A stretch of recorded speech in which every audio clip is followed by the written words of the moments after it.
Hello and welcome to another edition of Hacking TV. This week, film. Is it on the rise or on the wane? And what about nonfiction film, documentaries? We're seeing brands jump in. Then, have we hit peak TV?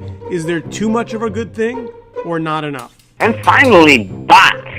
They're making web video metrics a mess. Maybe stop. It's a busy week for TV hackers, and this is Hacking TV. Welcome to the disembodied voice from Saul edition of Hacking TV. I prefer to call you Saul Headroom. I aspire to that title. So Saul is apologies to all these people who want to look at my facial moles. I am in the process of moving, and where I am now has neither light nor bandwidth. You're in an undisclosed location. I am certainly in an unwired location. My children won't come visit me here until we move. But the new place has 100 megabit service from Fios, 4 times the speed at about 60% of the cost. So go figure. So let's just start. This is going to be a show about where the money is and where it's going, and I want to start with the Ted Sarandos interview in the LA Times, because, he says right up front, I'm not doing anything disruptive. And the LA Times proceeds to headline the article, Netflix CCO Ted Sarandos on how his disruptive methods are ensuring the future of film. So clearly the author and the subject may or may not be fully aligned on what this is about. But it's a really interesting read. It's on the screen for those of you that are watching the show, and we'll put the links in the text of the podcast as well, because he says some things that are really pretty darn controversial. So one of them, certainly in Los Angeles, is he's defending what Netflix is doing, which is producing films that is simultaneously releasing to theaters and on Netflix, and is arguing this isn't bad for theaters and it isn't bad for the movies. Right. You buy it? And he's saying, hey, we've got this big checkbook and we're going to fund big, complicated, important work. And, but he's not backing down there's not even a glimmer of him backing down on the relationship between Netflix and theatrical, that everything they fund is going to be same day and date. He makes no bones about it. He doesn't see that as disruptive. And the writer asks him this question about Beast of No Nation, which failed to get any Oscar nominations, and says, essentially, was that Hollywood slapping your wrist? And his answer, I think, is really, really, he says, look, let's talk about Straight Outta Compton, which was probably the best movie of last year, and it didn't get it didn't get any recognition either. And I'm like, he kind of has a point there, actually. So let's look at this. I think his argument makes more sense than some people might.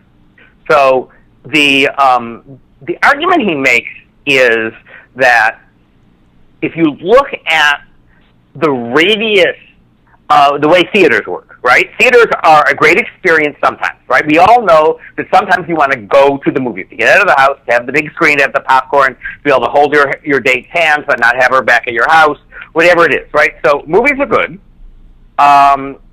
in theaters, but the economics as such is if you don't get a certain number of people within 10 miles of the theater, it's not economical. So he argues that there's just a bunch of things that have millions of people who want to see it, but not millions of people who are close enough to a theater, certainly outside of certain metro areas, to make it economical to be in a theater. So if we're going to make it at all, we need to have wider distribution. Fair enough. But he's not making art films. He is making art films, but he's also making blockbusters. He's making big films too. Well, and let's also think about it. So why does Hollywood like theaters first?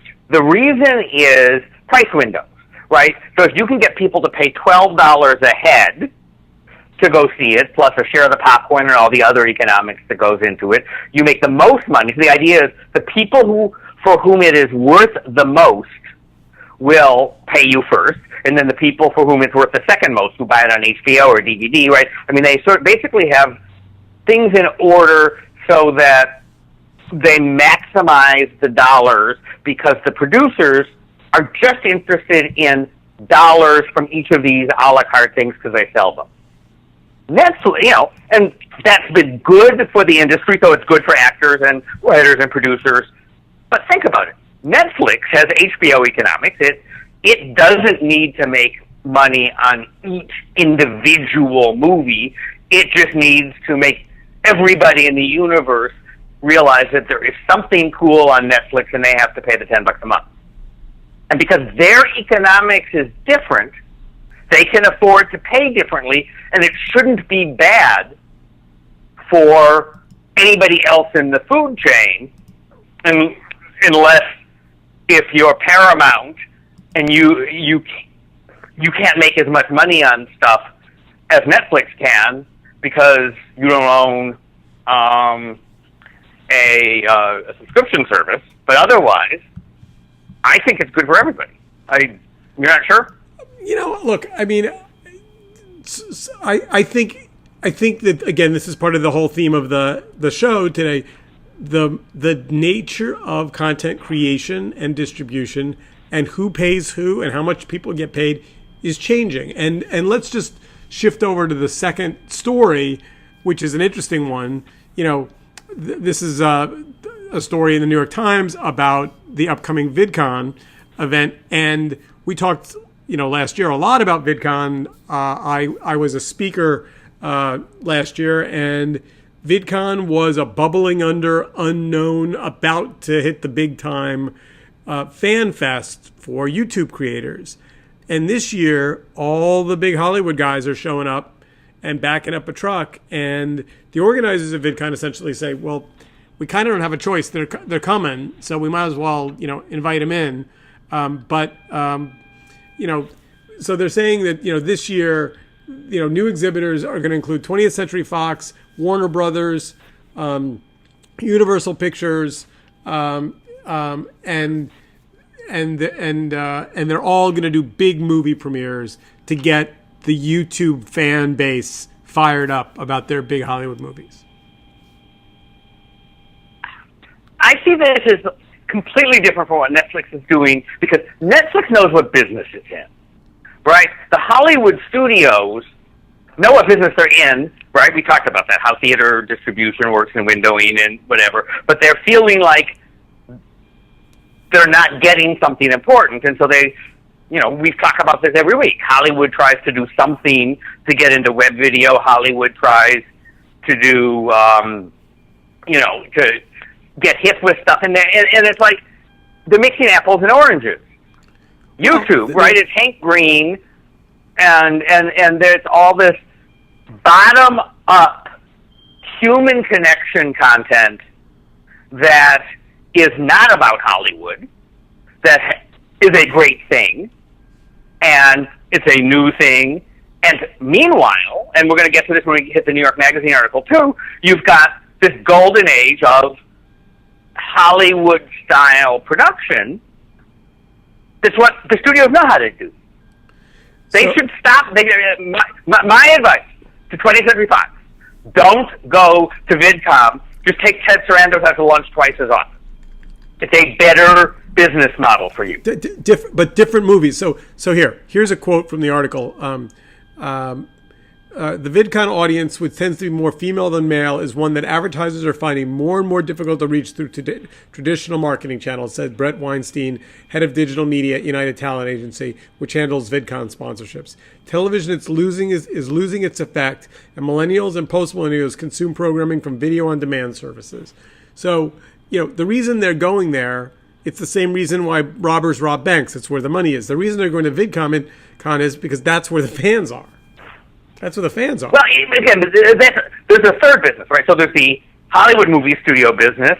There's the whatever the hell YouTube does business. And then there is the advertising-supported network TV business, right? That's a business that has a different set of challenges, more than the high-end production business. And so, yeah, I don't know. I mean, we'll see. I mean, so for those of you that are not going to get to VidCon, I'll just tell you a quick story. A couple of weeks ago, I think I mentioned I saw a documentary at the Tribeca Film Festival called Vlogumentary. It's not yet out, but it's making its way to a living room near you. And as much as I thought I understood the phenomenon that was YouTubers and YouTube fans, once you see this film, you will understand the connection between YouTube vloggers and their fans is so deep and so profound that, I mean, what Hollywood wants is these young alpha thought leader vloggers to say, check out this movie, it's gonna be cool. That's what they're looking for. Which is a much more narrow proposition. Absolutely. Right?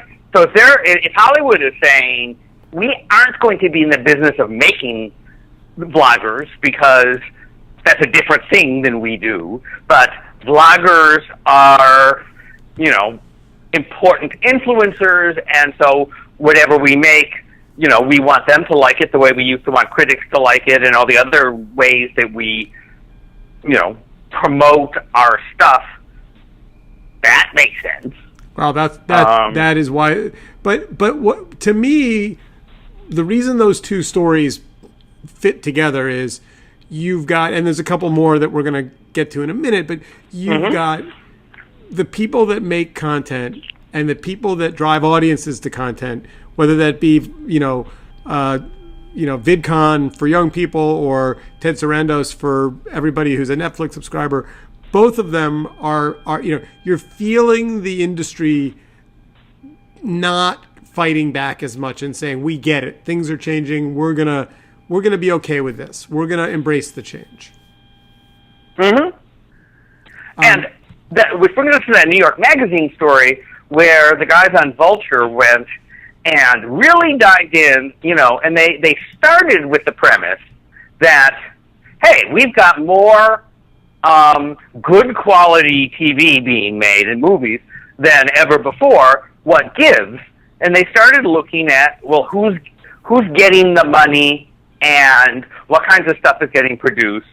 And it was a really interesting piece of journalism that got under the covers a little bit. So, when I read the headline and it said, is this the era of, have we reached peak TV? I was like, I get it. It's like peak oil. I get it. Things are going to start going down. But if you actually dig into the article, and, it's on vulture.com, really, again, you're talking about a fundamental change in the economics of the business.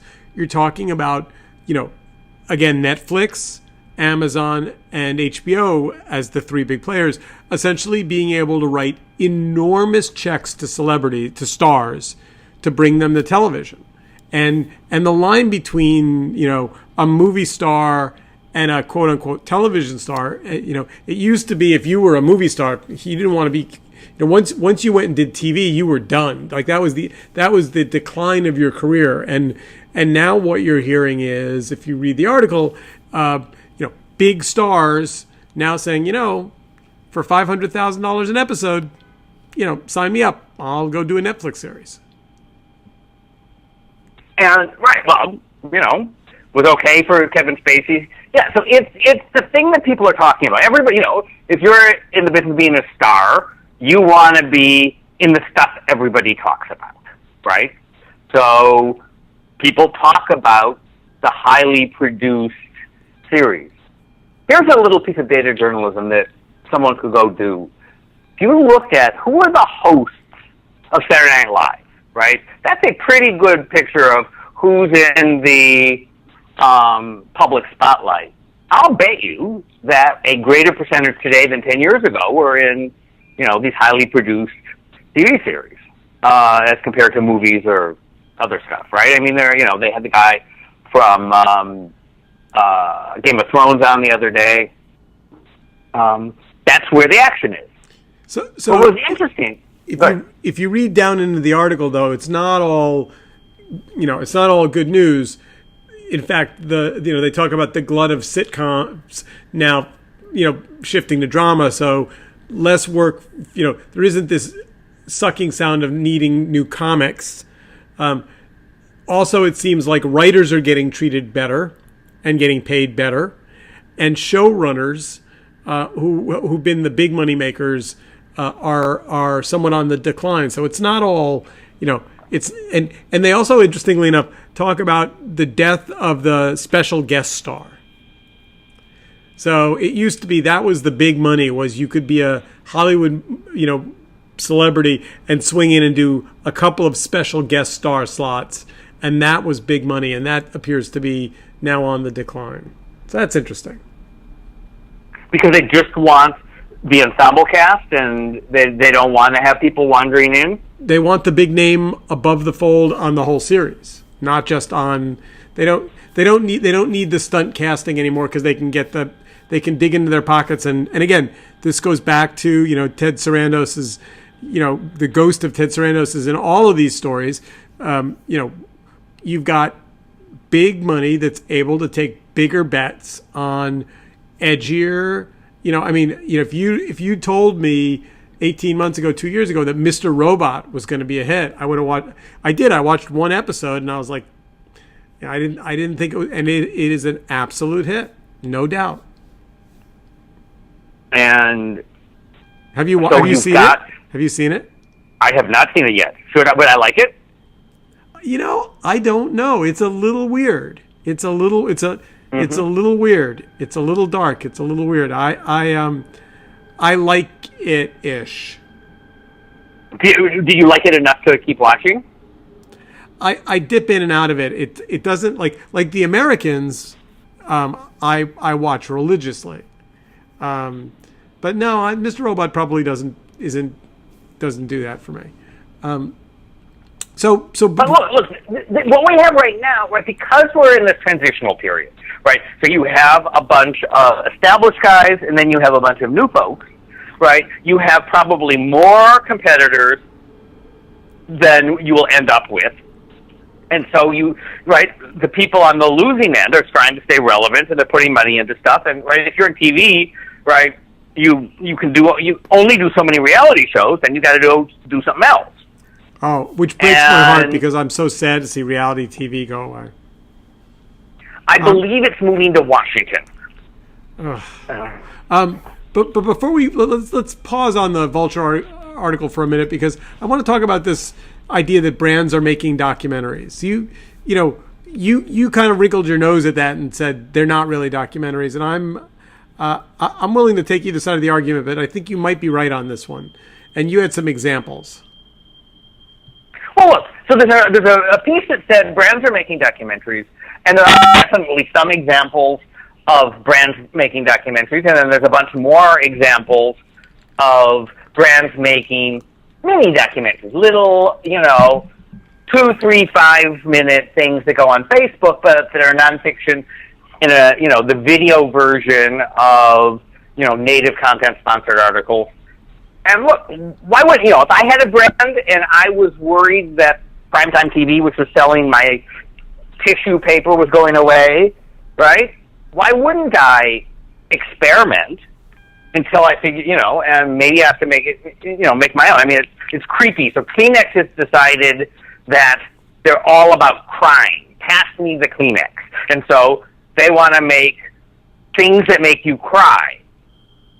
And it's one of those, pieces of logic that you can follow. It might even resonate with people, but it's sort of gross. So they've got a 2-minute Facebook video about a dog that nobody would adopt. I'm a little. So really, they're making shouldn't they just buy Lifetime? I think it's all about disintermediation, going direct. And Lifetime will have a teeny-weeny bit of sense of integrity, or charge a lot of money to make it exactly the way Kleenex wants it, so why not just pay the ad agency? But then some of them, right? So MAC Cosmetics, right? It's just Estee Lauder. It's the same, big makeup, but it's they're trying to be a hip young brand, and so they sponsored a couple years ago a documentary related to AIDS and young people dealing with AIDS, and now they're doing mini docs on transgender issues, and it's the same as sponsoring causes or celebrities or events related to things that you think your audience likes, except you're producing it yourself. Okay, so this is my documentary filmmaker self just screaming out, though. Like, if you're a painter and somebody comes to you and says, I'd like you to paint me a painting, and my living room is mauve colored and my couch is yellow, and I'd like a painting that fits this size because I've got a hole in my wall, and I'd like it to be these colors to match my furniture. Like, I get that artists take commissions from wealthy patrons, but you bring a different part of yourself to the work where somebody's giving you a color palette based on their furniture, don't you think? And so the Pope says to Michelangelo, it's got to fit on this ceiling, and it has to be about the Bible. And he says, I don't want to do the Bible. I want to do, something about everyday Italian. And the Pope says, if you want my money, put it on my chapel ceiling and make it about the Bible. And such is the relationship between art and money. And for every artist who takes a commission from the Pope and makes a masterpiece, there are 10,000 more artists that end up making, those weekend, go to the Holiday Inn, art show, lots of oil paintings, pick as many as you want, 5 for $1. Absolutely. So there's a difference between being an artist and making art, right?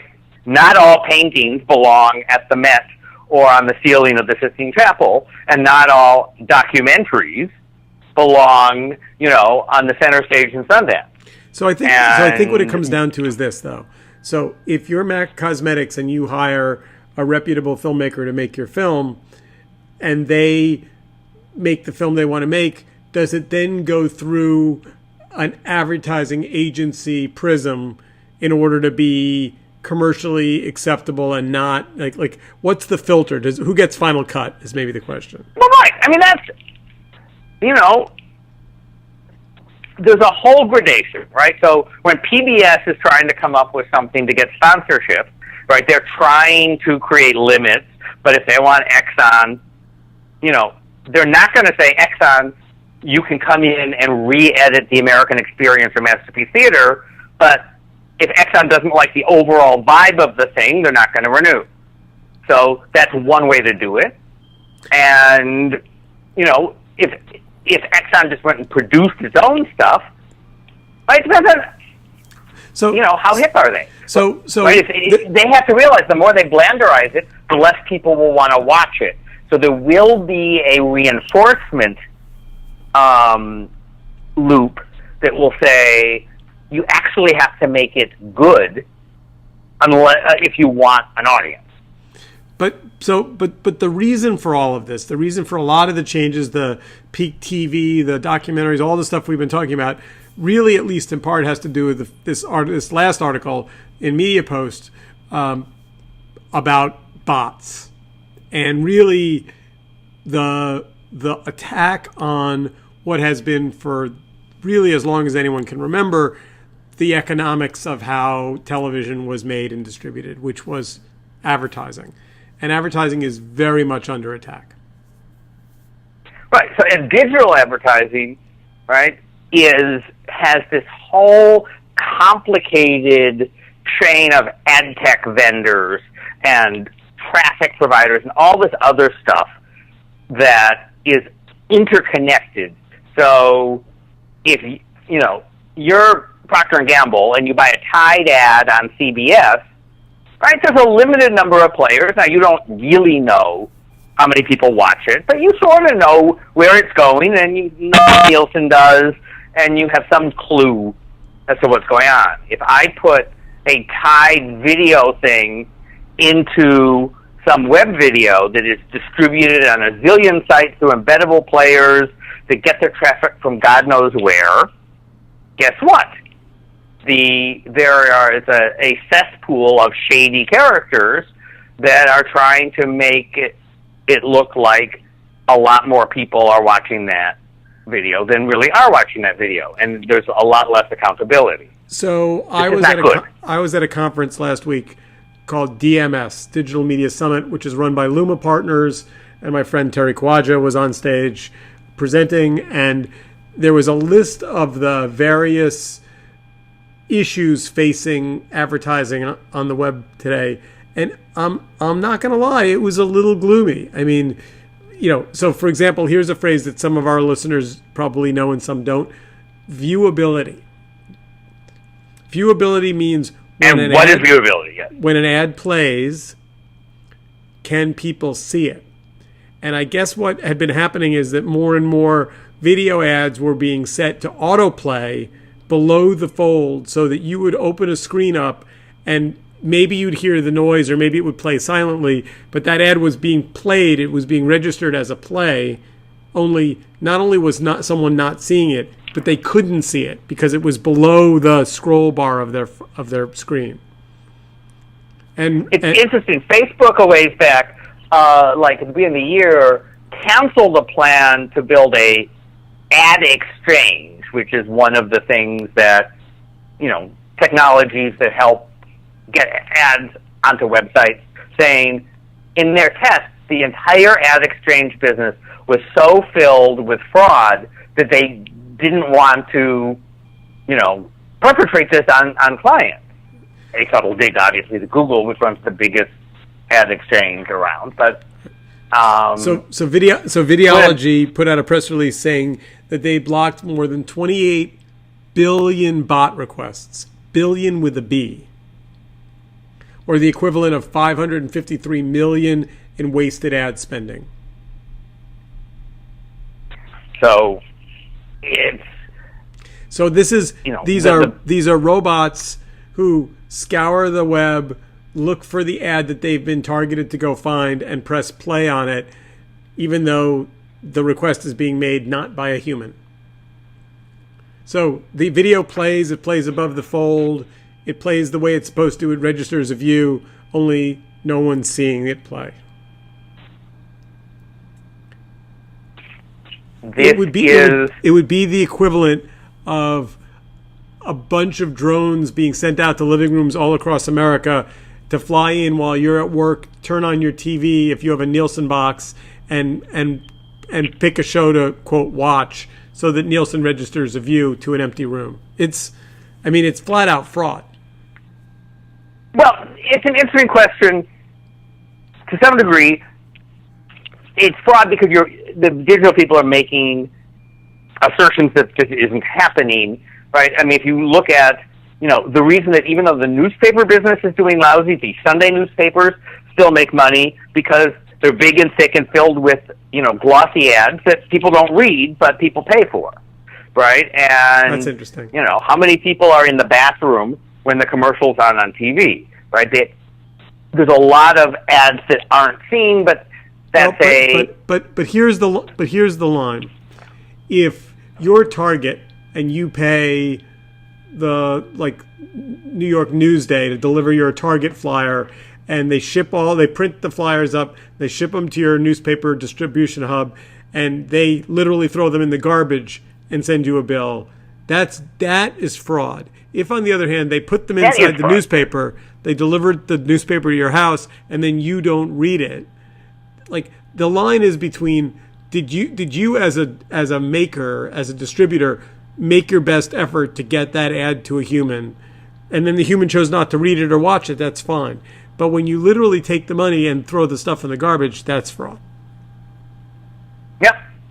And one of the interesting questions here is, what is the level of accountability to whom? Because if I create a player that then gets syndicated to a bunch of sites, which then go hire third parties to help them get traffic, and everybody is signing agreements saying, "Oh, we're not committing fraud," and everything's above board. But wink, wink, nod, nod, things happen. And who are we going to hold accountable? An excellent question, and happily we're out of time, so we don't have to answer it. But we will be back again next week, and Saul will be back with his great big fat wonderful new internet pipe, and we will have Saul Headroom will go away, and Saul Hansel will return. Although I kind of like Saul Headroom, I gotta say, it's very handsome.